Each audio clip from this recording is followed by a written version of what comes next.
Lads and gents, it's iPhone day. In this box, we've got the iPhone 14 Pro in the, should be in the deep purple flavor. So I guess without any further ado, let's peel the plastic. Or, yeah, this is still plastic. Let's open the box.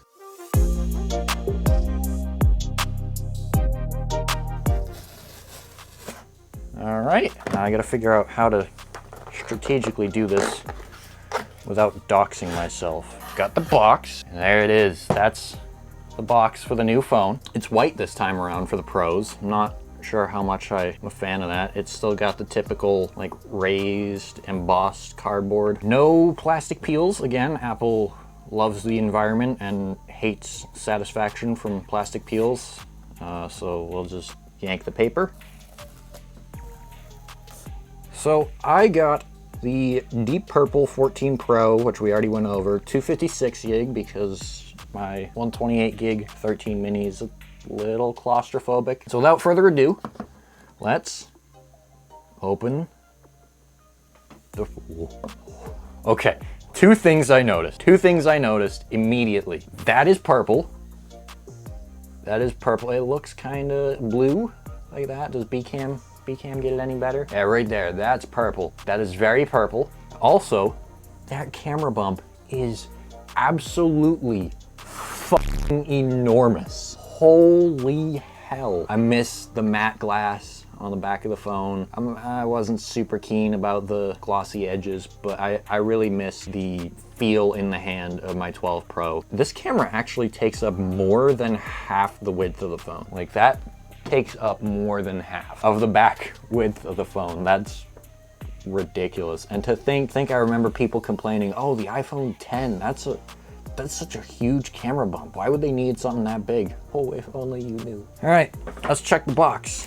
We got our typical USB-C to Lightning cable. No USB-C to USB-C on this phone, though we should be expecting that for next year, for those of you that care. Nothing else other than our info packet. And something notably missing from the info packet on all 14 models this year is a SIM eject tool. Like there's no metal in this. It's actually telling you how to set up your eSIM on your phone, because if you look at every edge of this phone, you will not find, at least in the US, a SIM card tray, which, you know, I guess makes sense. It serves a single purpose, kind of like the headphone jack. It takes up a lot of space, kind of like the headphone jack, but it's whatever. So let's get the peel.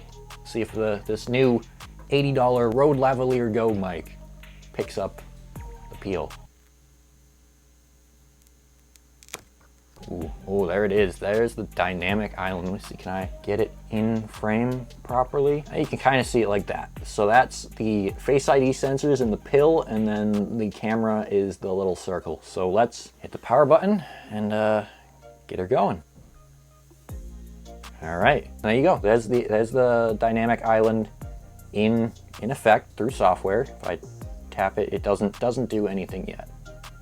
Oh wait. I forgot, 120 hertz.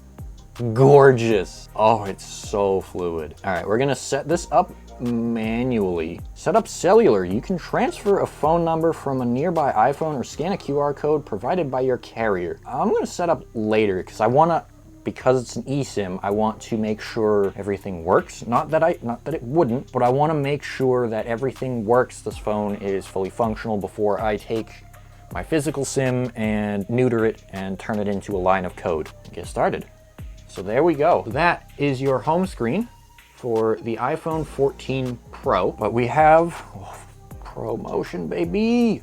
Let's go. And then some of the new stuff with, oh, yep, right there. That's some of the new stuff. And some of the new stuff with it, we'll start with probably the most obvious in software. It's that. Always on display. It's done a little different than other phones have in the past.